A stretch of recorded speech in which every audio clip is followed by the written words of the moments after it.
Magandang araw sa ating lahat mga boxing fans sa magpanig ng mundo. Ang bakbakan o labanan na ating tatalakayin ngayon, ito po ay sa pagitan ni Gary Antuan Rosel ng Amerika kontra Alberto Puello ng Dominican Republic. Paglalabanan po nila ang WBC Interim World Super Lightweight title. Sa ranking po ng boxing scene, lalo na sa organization ng WBC, rank 2 sa WBC itong si Gary Antuan Rosel, samantala itong taga Dominican Republic na si Alberto Puello, rank 8 din sa WBC.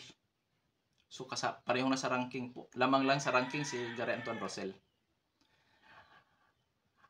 Ang kanilang fight schedule ay sa Hunyo 15, 2024 nagaganapin po sa MGM Grand Garden Arena, Las Vegas, Bansang Amerika.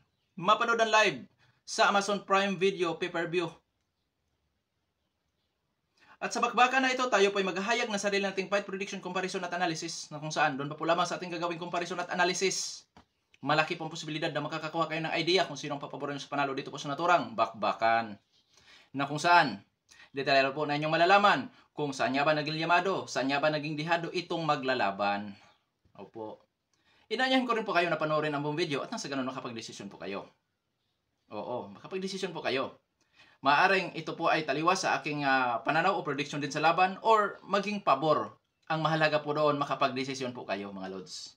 At dahil sa magkaroon po tayo ng comparison, marapat lamang na atin munang alamin ang kunting mga background dito sa magkabilang panig.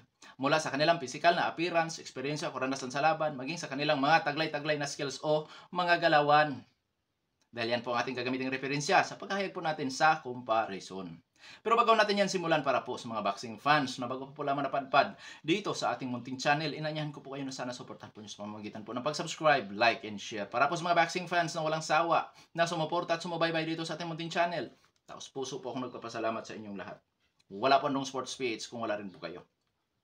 Kaya naman, hindi na natin patagalin pa. Alamin na natin ang mga background dito sa magkabilang panig. At unahin natin sa panig ng taga Dominican Republic na si Alberto Puello. Bilang isang professional boxer, itong si Alberto Puello po ay may impresibong kartada. 22 wins with 10 wins coming by way of knockout. Walang talo, walang tabla, undefeated. May edad 29 anyos, height 5 foot and 9 inches, reach 71 inches, southpaw ang kanyang stance, ang count ratio 45.45%. Last fight, December 16, 2023, Hector Medina ang kanyang nakatunggali na kung saan panalo itong si Alberto Puello by unanimous decision. Karanasan o eksperyensya nitong si Alberto Puello, mga lods, minsan na itong naging WBA World Super Lightweight Champion matapos yung talunin si Boterson Akhmedov by split decision.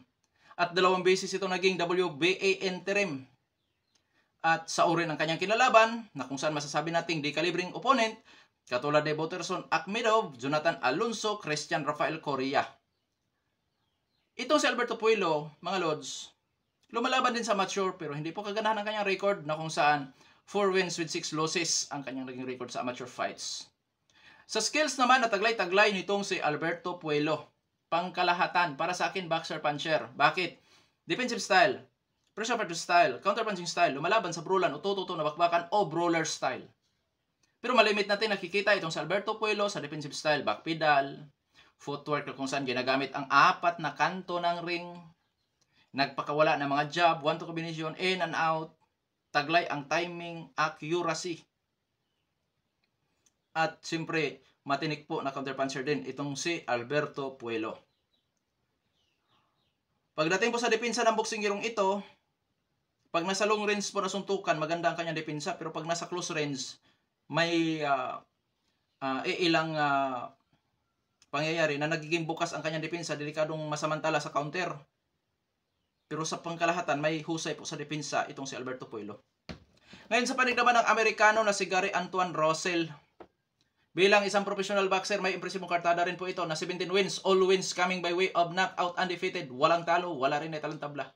May edad 27 anyos, height, ayon po sa BoxRec, 5 foot and 10 inches. At sa ibang website naman po, 5 foot and 8 inches. So, hindi piho, hindi tiyak ang original na height ni Gary Antuan Rosel.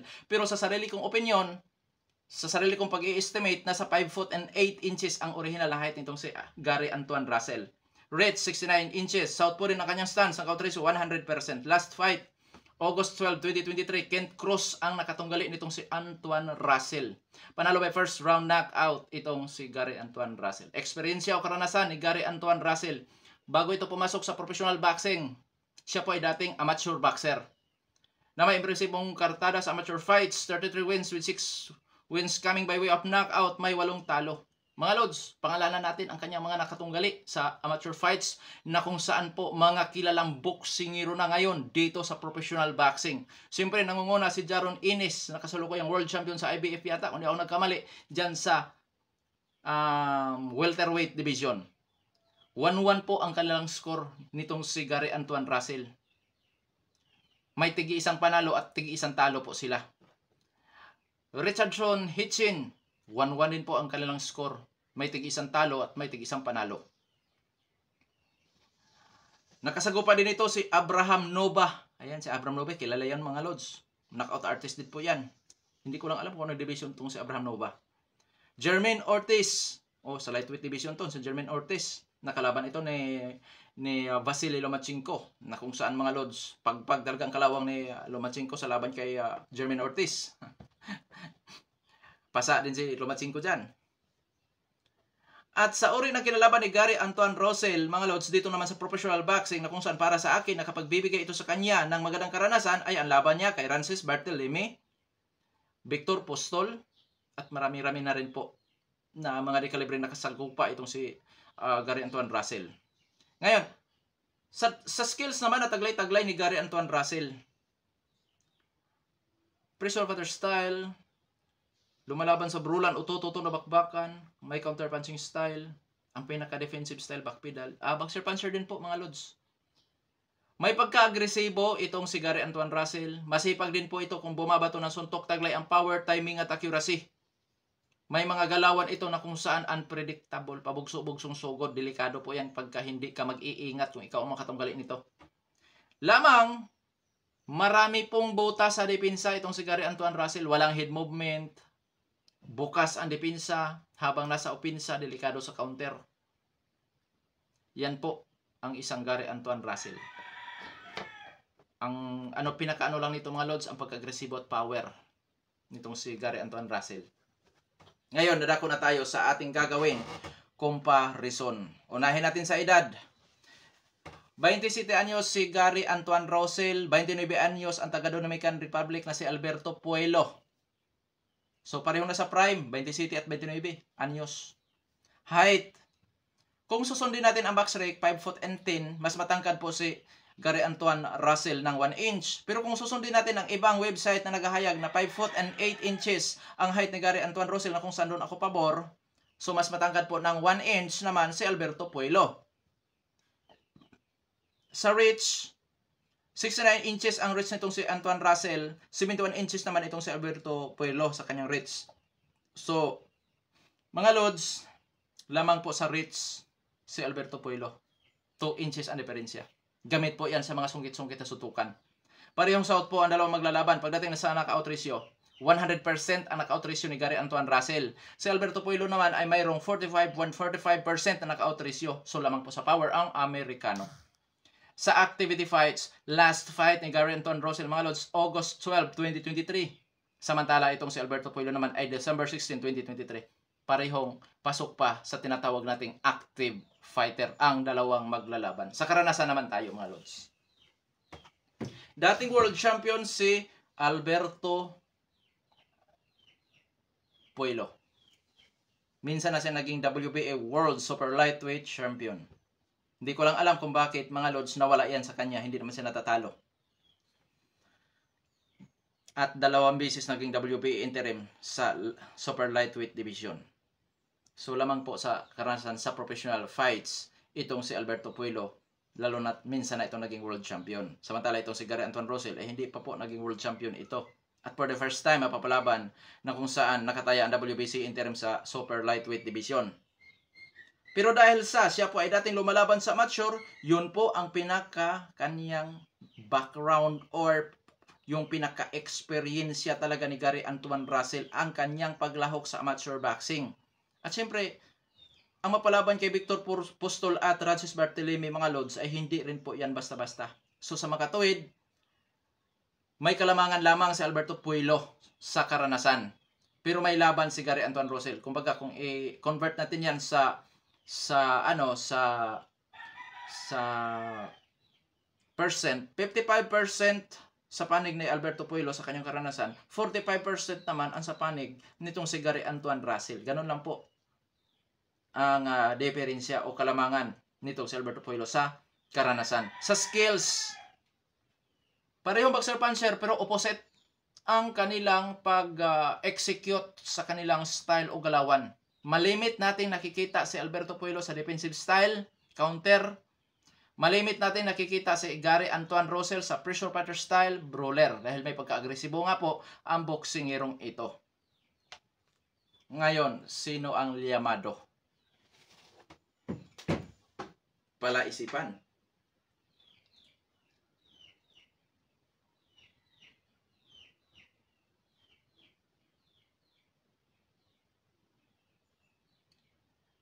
Sa ranking lamang po si Gary Antoine Russell. Oo, lamang siya. Pero dito po sa height, reach, sa power lamang naman si Gary Antoine Russell. Sa experience lamang naman po si Alberto Puelo.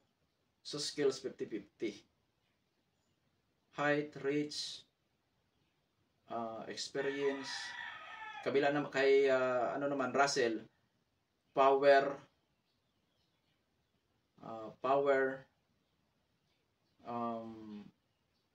may laban sa experience, at sa ranking lamang si Gary Antoine Russell. Okay, lamang po si Gary Antoine Russell, lalo na sa ranking.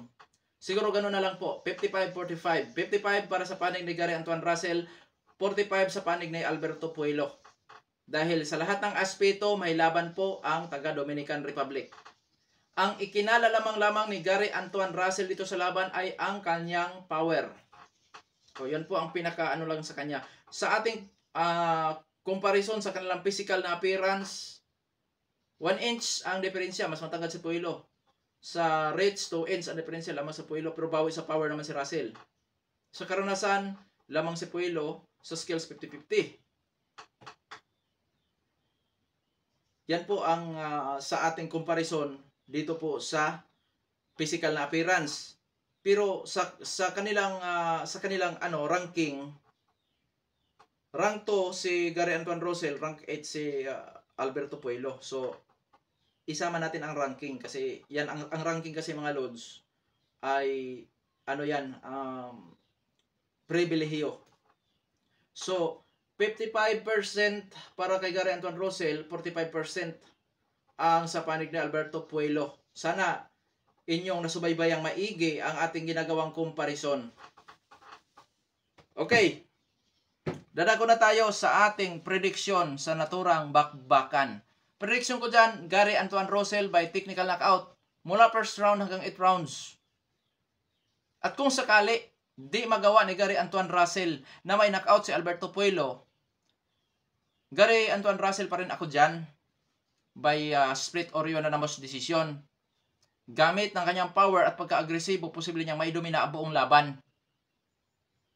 Oo. Posible niyang maidomina ang buong laban. Pero subaybayan nyo rin ang sa panig ni Alberto Puelo, mga lods. Huwag nyong i-cut ang video at nang sa ganon makita nyo rin ang sa panig sa kabilang panig. Okay. Sa panig naman ni Alberto Puelo, which is may laban po ito sa lahat ng aspeto. Sa panig ni Alberto Puelo, mga lods, hindi ka gulat-gulat na manalo ito sa pamamagitan po ng knockout din. Kahit nasabihin natin hindi ito kilalang knockout artist. Bakit? Dahil itong si Gary Antoine Russell ay hindi sanay sa pangmatagalang laban. Baka itong si Gary Antoine Russell ay umaasa lamang sa kanyang lakas dito at hindi nagpreparar para sa pangmatagalang laban. Delikado si Gary Antoine Russell na ma-knockout or matalo by stoppage sa later rounds, bunga ng kinapos na sa hangin o stamina. At kung sakaling mawi sa puntusan, sa panig ni Alberto Puelo pa rin, maraming pwedeng masamantala si Alberto Puelo dito kay Gary Antoine Russell dahil bukas ito, open. Walang head movement, bibihirang mag-cover sa mukha, na kung saan alam naman natin na si Alberto Puelo ay matinik na counter puncher, na kung saan mga lods posibleng yan ang samantalahin ni Alberto Puelo, na kung saan makapagpatama ito ng malilinis na patama. na kung saan round by round posibleng madali si Russell dyan sa puntusan. Hindi kagulat-gulat yan na mangyari dahil pwedeng masamantala nga ang mga kakulangan ni Russell sa depensa mga lods. Hindi kagulat-gulat na manalo by knockout or maging sa unanimous decision or split decision itong si Alberto Puello dahil po sa mga kakulangan nitong si Gary Russell pagdating po sa depensa. Pero dapat iwasan ni Alberto Puello na makipagsabayan dito kay Antoine Russell dahil yan ang katapusan niya dyan. Once na makipagsabayan siya, once na makorner siya, yari siya kay Gary Antoine Russell dahil napakatindi nito sa close range na suntukan mga lods. Oo. At sa panig pa rin ni Alberto Puello, dapat maging dominante siya sa buong laban. Bakit? Siya po ay dayo rito. Although, malimit sinasabi na ang bansang Amerika ay neutral ground sa sports. Pero tandaan natin, pure na Amerikano si Gary Antoine Russell. Anong ibig kong sabihin? Once na ito po ay magkaroon lamang ng close fight dikit sa scorecard, kahit pa sabihin natin lumamang ng iilang rounds si Alberto Puello, delikado pa rin siyang matalo sa favoritism, hometown decision, at politics. Kaya mga lods, sa panig dito si Alberto Puello, dapat siyang magtrabaho ng husto. At nang sa ganon siya po ang papanigan ng mga hurado dahil dayo siya. At syempre mga lods, may laban po talaga sa lahat ng aspeto si Alberto Puello dito kay Gary Antoine Russell. Ang pinaka lamang panlaban ni Gary Antoine Russell ay ang kanyang power, which is wala pang umabot sa desisyon sa kanyang mga nakalaban. Power lang talaga. Kaysa skills mga lods, parang hindi nga nagdaan ito sa amateur fights eh. Walang head movement. Ang style kasi nitong si Gary Antoine Russell, tatamaan ko, tatamaan ka, logi ka, malakas ako. Yan po ang style nitong si Gary Antoine Russell. Kaya, dito sa labanan na ito, nanganganib din si Gary Antoine Russell dahil itong si Alberto Puello, hindi man kilalang knockout artist, pero may magandang skills. Kung ikumpara talaga sa pangkalahatan natin dito kay Gary Antoine Russell. Although, pareho silang boxer-puncher, na kung saan po mga lods, ang ano lang dito kay Gary Antoine Russell, power at agresibo. Which is, yan po ang malimit na nagpapahirap sa mga technical fighter, yung agresibo, power puncher, volume puncher, yan ang nagpapahirap. Which is pareho naman silang boxer-puncher mga lods. Pero yun nga, kailangan ni Alberto Puello na makapanatili sa distansya dito kay Gary Antoine Russell hanggat maaari.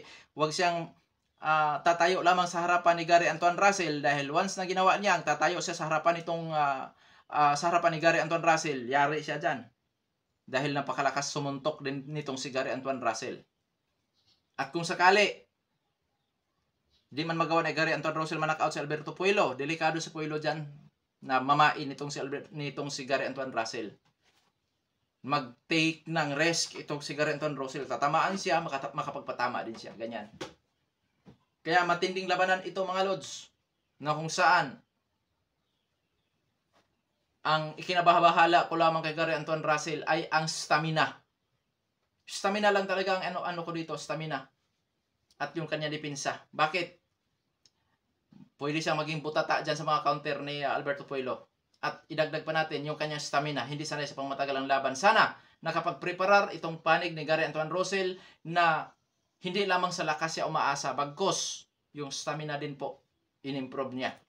Kasi once na maaabot ito sa 12 rounds, tapos hindi siya preparado, yari siya dyan. Kapag kinapos siya sa hangin, wala nang kwenta yung power niya. Wala nang kwenta yung lakas niya. Pagka ganun ang mangyayari mga lods, na siya ay kinapos sa hangin dito sa laban. Bakit Kuya Dong Sports? Ano mangyayari? Kung wala ka ng hangin, apektado yung power mo. Oo. Samantala itong si Alberto Puello, sanay ito sa pangmatagalang laban. Oo, sanay ito. Kaya abangan natin, malaking pagsubok ito sa panig ng Amerikano at siyempre naman sa panig din ni Alberto Puello na taga Dominicana kung saan siya po ay dayo sa bakbakan na ito. Hanggang dito na lamang, ito po ng Sports PH. Maraming salamat po.